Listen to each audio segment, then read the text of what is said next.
Hello বন্ধুরা, কেমন আছো? আশা করি ভালো আছো। আমি আজকে তোমাদেরকে একটি সহজ এবং সিম্পল চার্জার সার্কিট বানিয়ে দেখাবো।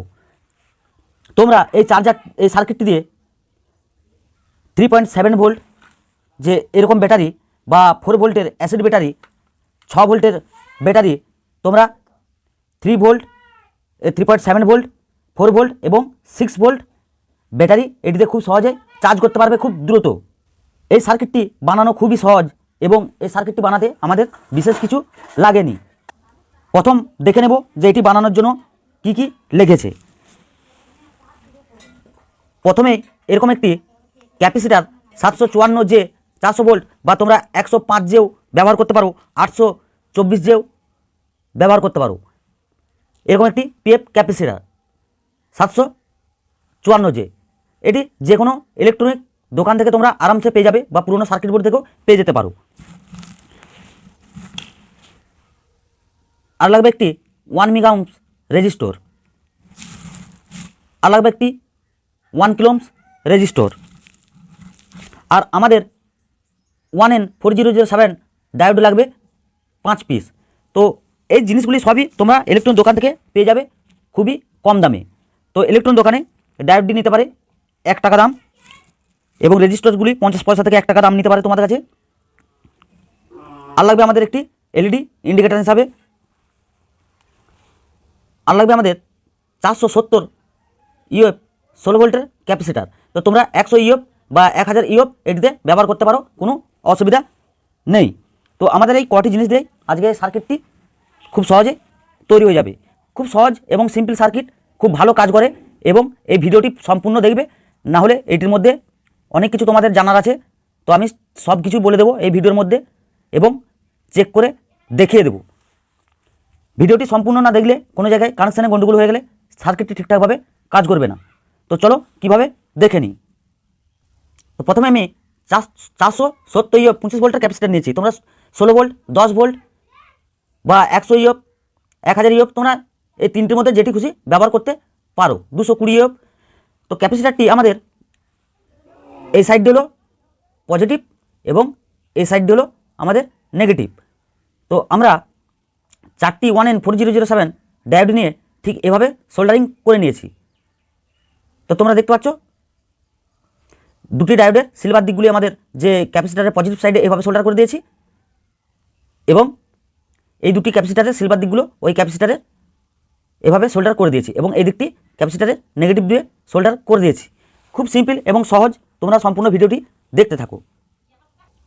এরপর আমরা যে ক্যাপাসিটারটি 754 জে 400 ভোল্ট ক্যাপাসিটারটি এভাবে নিয়ে নিয়েছি। তো তোমরা 105 জেও ব্যবহার করতে পারো, অসুবিধা কিছু নেই।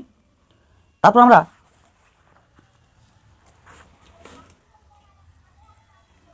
যে ক্যাপাসিটারে এবং ডায়োডগুলি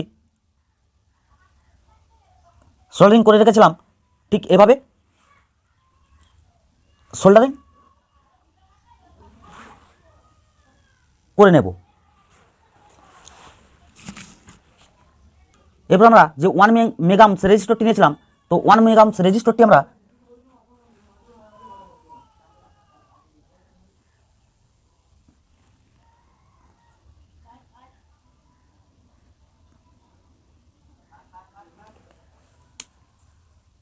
ক্যাপাসিটারের মধ্যে এইভাবে সোল্ডারিং করে নেব 1 মেগা ওহম রেজিস্টরটি।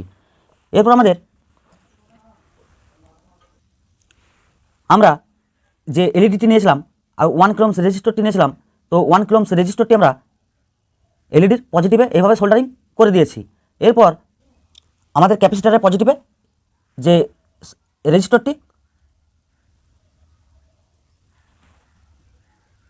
এভাবে সোল্ডারিং করে দিয়েছি, যে আমাদের ক্যাপাসিটারের পজিটিভে এলইডির পজিটিভটি রেজিস্টর লাগিয়েছিলাম যেটি এবং নেগেটিভটি নেগেটিভে। খুব সহজ এবং সিম্পল সার্কিট। তো তোমাদেরকে সম্পূর্ণ এই ভিডিওর মধ্যে দেখিয়ে দেবো স্টেপ বাই স্টেপ টেস্টিং করে, এবং তোমরা এটিতে শর্ট খাওয়ার বা কারেন্ট লাগার ভয় থাকবে কি থাকবে না সমস্ত কিছু এই ভিডিওর মধ্যে জানতে পারবে এবং এটি খুব ভালো কাজ করে। তোমরা সম্পূর্ণ ভিডিওটি দেখো। এরপর আরেকটি 1N4007 আমরা ডায়োড নিয়ে নিয়েছি। তো ডায়োডে আমরা একটি সরু প্লাস্টিকের পাইপ এভাবে লাগিয়ে নিয়েছি।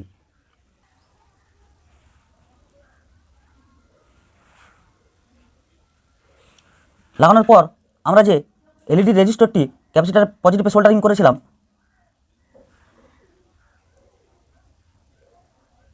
সেখানে এভাবে সোল্ডারিং করে নেব। পাইপটি লাগানোর কারণ হলো আমাদের যাতে যে কানেকশানগুলি একে অপরের সঙ্গে শর্ট না হয়। তো আমাদের সার্কিটটি পুরোপুরি কমপ্লিট। এবার আমরা এসি ইনপুটটি দেখে নেব এবং আউটপুটটি দেখে নেব, তারপর আমি সম্পূর্ণ তোমাদেরকে টেস্টিং করে দেখাবো। এসি ইনপুট দেওয়ার জন্য আমাদের একটি এরকম কর্ড নিয়ে নিয়েছি।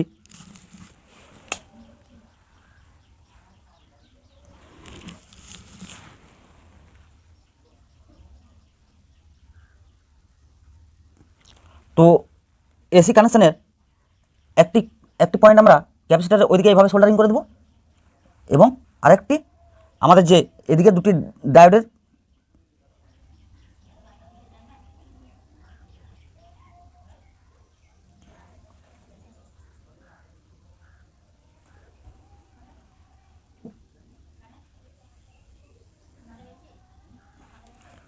এভাবে সোল্ডারিং করে দেব। তো আমাদের এসি কানেকশান কমপ্লিট। তো এবার আমরা ব্যাটারির, তোমরা এই সার্কিটটিতে 3.7 ভোল্ট, 4 ভোল্ট এবং 6 ভোল্ট যে কোনো ব্যাটারি খুব সহজে চার্জ করতে পারবে। তো প্রথম আমি কানেকশান করে নেব, তারপর তোমাদেরকে চেক করে দেখাবো এবং এইটিতে তোমাদের কি করলে কি ক্ষতি হবে বা কারেন্ট লাগার সম্ভাবনা আছে কি নেই সমস্ত কিছু আমি তোমাদেরকে এই ভিডিওর মধ্যে দেখাবো। তো আমরা যে ডায়োডটি লাগিয়েছিলাম এভাবে, তো ওই ডায়োডের সিলভার দিকটি আমরা এদিকে করে লাগিয়েছিলাম। তো সেটিতে আমরা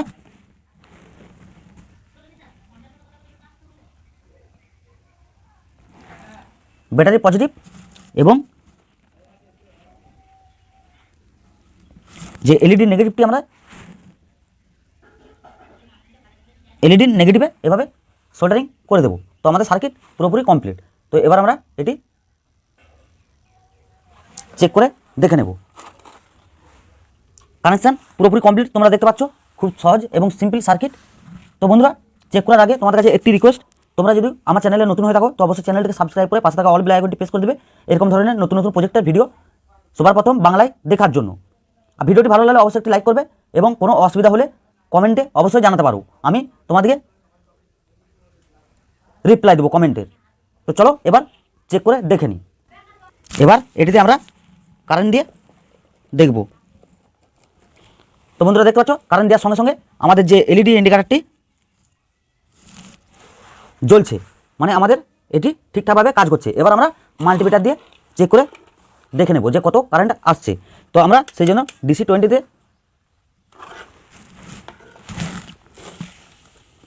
সেট করে দিয়েছি এবং ব্যাটারি পজিটিভে নেগেটিভে। তো তোমরা দেখতে পাচ্ছ ভোল্টেজ আমাদের। তো তোমরা বন্ধুরা 3.7 ভোল্ট বা 4 ভোল্ট তোমরা যে কোনো ব্যাটারি দাও, সেই ভোল্টেজই এটাতে দেবে এবং ব্যাটারি খুব সহজে সুন্দরভাবে চার্জ করবে।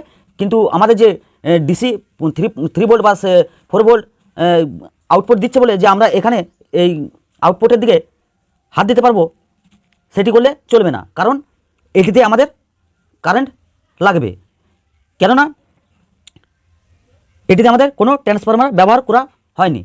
আর একটি জিনিস তোমাদের বলে দিই যে এটি কোনো লোড ছাড়া কারেন্টে ডাইরেক্ট দিয়ে রাখা চলবে না। কারেন্টে ডাইরেক্ট দিয়ে রাখলে কোনো লোড ছাড়া তো তোমাদের যে কোনো ক্যাপাসিটার রেজিস্টর বা যে কোনো এখানে পাস খারাপ হয়ে যেতে পারে বা পুড়ে যেতে পারে। তো এবার আমরা এটি ব্যাটারি কানেকশানটি খুলে দেখব যে কত আউটপুট দিচ্ছে। তো আমি ব্যাটারি কানেকশানটি খুলে দিয়েছি। এবার তোমাদেরকে মাল্টিমিটার দিয়ে দেখিয়ে দেবো যে এটি কত ভোল্টেজ আসছে। তো আমাদের পজিটিভটি ডায়োডে এবং নেগেটিভটি এলইডির নেগেটিভে। তো তোমরা দেখতে পাচ্ছ আমাদের 34 ভোল্ট দেখাচ্ছে, মানে এটি বলতে গেলে চলে যে আমাদের অটোমেটিক চার্জার। তোমরা 3.7 ভোল্ট থেকে 6 ভোল্ট অবধি খুব সহজেই চার্জ করতে পারবে। তো আশা করি ভিডিওটি ভালো লেগেছে। তো ভালো লাগলে অবশ্যই একটি লাইক করবে। চলো বন্ধুরা, দেখা হবে পরের ভিডিওতে।